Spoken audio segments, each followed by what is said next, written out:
It's interesting that that way of looking at film is kind of, was the connection to film and analysis, and I'm not sure if this is what you meant, but it suggested to me there's kind of almost like a stream of consciousness, there, free association in the film. We'll come back to that kind of idea. Some of the questions I wanted to ask you do Sure. pertain to choices, and I think in the light of what you've just said, that's an interesting um, way of thinking about it. To what extent are the choices the choices? I think when it comes to film, we often think of things as being very deliberate, in a Right. way that other art forms are perhaps perceived as more fluid. So it'd be interesting to explore that. But before we go there, you mentioned Antigone, and we were talking about the two films in conjunction there, and there's a really interesting thread there beyond the Lacanian or the analytic thread, that both films concern themselves with a relationship to place. The Right. Adieu Lacan, there's a kind of a theme of departure there, belonging, and being in an alien culture, and eventually choosing to leave that culture. And in V13, there's a sense of not fitting into the place that you're in, which I think I guess the connection I'm making here as well is the political background, more overtly in V13 um, than in Adieu Le Camp. But there is that sense, you're bringing together film, theatre, um, analysis, but also a strong awareness of what is beyond the artwork and the world in which this artwork is going to be received. The V13, say the political context of the setting of the play, so the setting of the film, prior to that, the play is, in the sense that, as the title suggests, it's Vienna, it's 1913, but that's not where you set the film. That's not where you. It's not where you film the film. It's filmed Right. in well, Coney Island, in part at least. I'm not sure where. I mean, I get the sense it's Coney Island, Long Island Yes. context. I just wondered if you can say a little bit about the importance to you of bringing um, that political dimension into, Lacan. This is the connection to Antigone. Lacan is very overtly making that connection in the seventh seminar. When he takes portions of his seminar to his stepdaughter while she's being held by the police because of her involvement in um, pro Algerian independence movement. He's making a very obvious connection to the political Right. context of this, and he goes on to do that more um, later in his career. But you seem to be doing that very overtly in the film. You're looking at Freud. Portions of the film are capturing an analysis in progress. The previous film, Adieu Lacan, is much of that film is concerns the clinic and is shot Right. very very powerfully. You capture that kind of sense of a clinic without being static, which is, I think, a real genius move. In V13, the clinical context is much smaller in terms of the mise en scène of the film, Right. but it's very much very present, but embedded in this wider cultural, political um, activity and really important cultural, political questions. And it strikes me there's two things going on. I think this relates to the quotation that opens the film, um, where you start with a quotation from Walter Benjamin saying, "To articulate the past historically does not mean to recognize it the way it was. It means to seize hold of a memory as it flashes up at a moment of danger." And I guess to bring my ramblings to a more precise question, I mean, what is that moment of danger that you're Yes. tackling in the film? Because it seems to me there are two moments. There's the moment, the historical moment that you look back to, or Yes. historical moments you look back to. But it seemed to me there was a very purposeful setting of the film outside of that historical context, in a much more contemporary context. Yes. For a while, I was thinking of shooting V13 in Europe and making it look uh, transporting you to Vienna before the First World War. There you are. So I had three producers in Romania, one in Austria, one in Germany, and two in the United States. And we were looking to raise more money. And but I always had the idea of shooting it in New York. And in the end, I just thought it was much more interesting. When Benjamin writes that, of course, the Nazis have taken over France. And when I thought of shooting it in New York, and it was the current echoes of the rise of ethno-nationalisms, in many countries. And so there had been the killings at a synagogue in Pittsburgh of someone from the extreme right who had killed Jews worshiping in a synagogue because he thought they were sheltering refugees, undocumented migrants, which so this kind of rise of fascism and with Benjamin is this sense that you have to not only transform the present, you have to take hold of the past and transforming the present involves the past. It's not like forget that and move on. You actually have a revolutionary relation to the past. So I wanted to, rather than have people transported, which means you put them in a passive situation. The classic Hollywood film is a roller coaster. I wanted to make a film where they would be more active, what Roland Barthes would have called a writerly text versus a readerly text. You're with the most extreme example being Finnegan's Wake, but where you're in reading it, you also are involved in writing it. And I thought it was important to this material. It was also, I thought, Alain's text play had those elements to it because, of course, parts of it are made up. I love the scene where Adolf tries to sell a painting to Freud. It's the one time they meet, and there is some playfulness. It was playful, this question of how you turn. Mainly, we shot in the Bronx, and how do you turn the Bronx into Vienna? Was so fascinating in a way. I'm getting to know where my grandparents, my father's Greek Pontian Greek grandparents, and of course the Greeks are the first people that Adolf hates. So I loved that. I love the hatred he directs towards the Greeks. That to me was part of the fun of it too.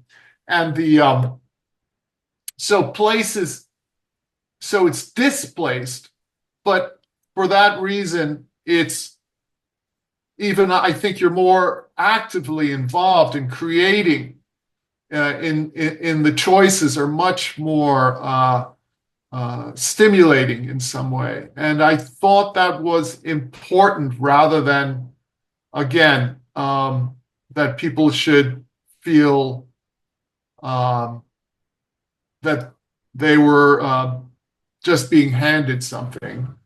And it's true also at Lacan. I think also, in a funny way, COVID had an effect on this. Think of the effect it's had on analysis or the questions it's raised about the discussions about whether you can do things remotely or what needs to be done in place. So in a way, the meaning, the questions around place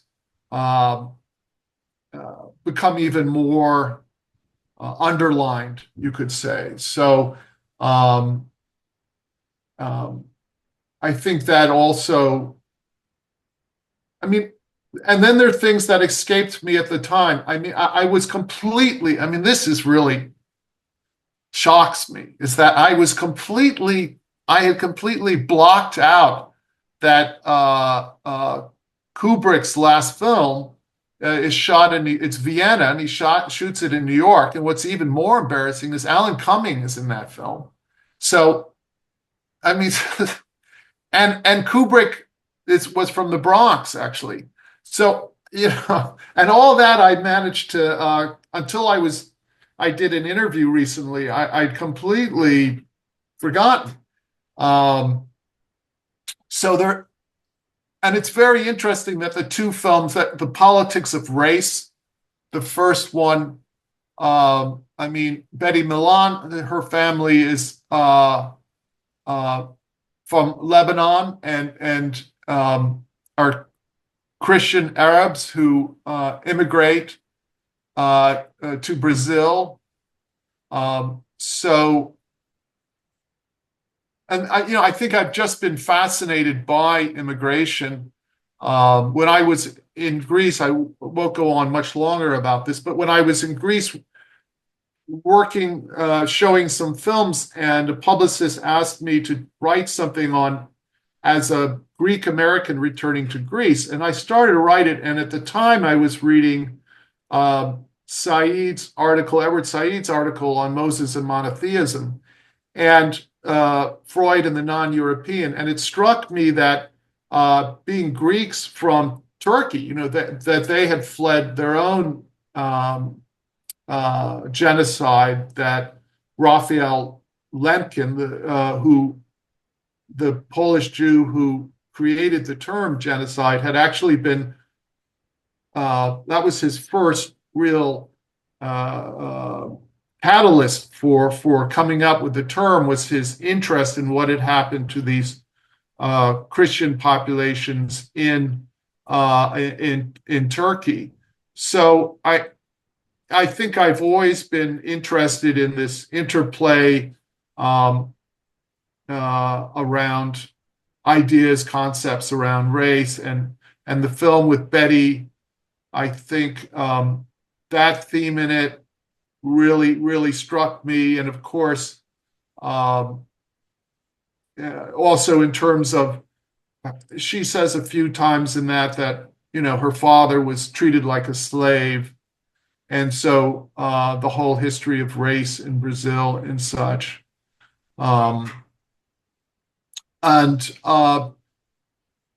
With this film, the rise of ethno-nationalism, including in Israel,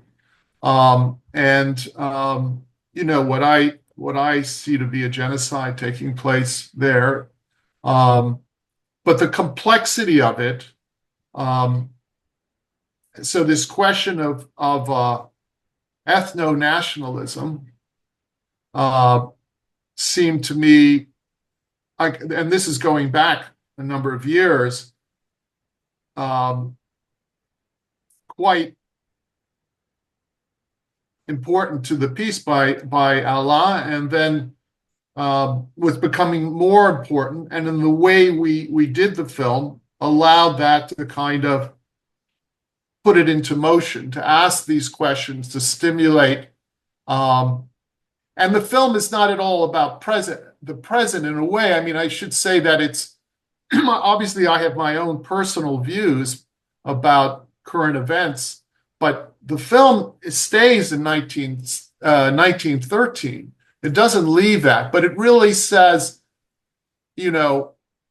I think as Benjamin wanted, is that to kind of challenge you to think about it. It's more a stimulation to think about it. Again, it makes no references in any way it couldn't. I stuck with Alain's script, except for adding that quote by Benjamin. But I think its timeliness has only grown as Trump has become president, for example, in the United States, and these questions seem even more urgent in a way.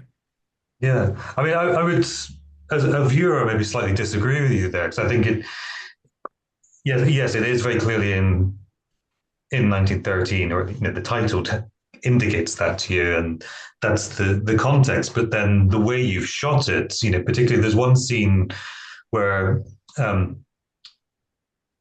think it's the point that for the round brick building on the corner of a Yes, building, and the car, a very modern car drives past, and absolutely. Yeah.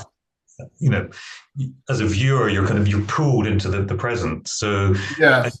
I think it does very subtly but forcefully put you in a position where you have to take the issues of the film and consider them now. Yes. Good. Yeah. I mean, it's a provocative film. I'm glad to say. And of course, the Ferris wheel, the Coney Island. I mean, what made it possible in a way is Coney Island, the Ferris wheel at Coney Island, and the Ferris wheel as kind of the iconic symbol of Vienna for many people, including in the film Third Man. Yeah. And so, and the Coney Island is not just anywhere in the United States. It's a very, very symbolic location, also of a dream of entertainment as a kind of inclusive dimension to the United States.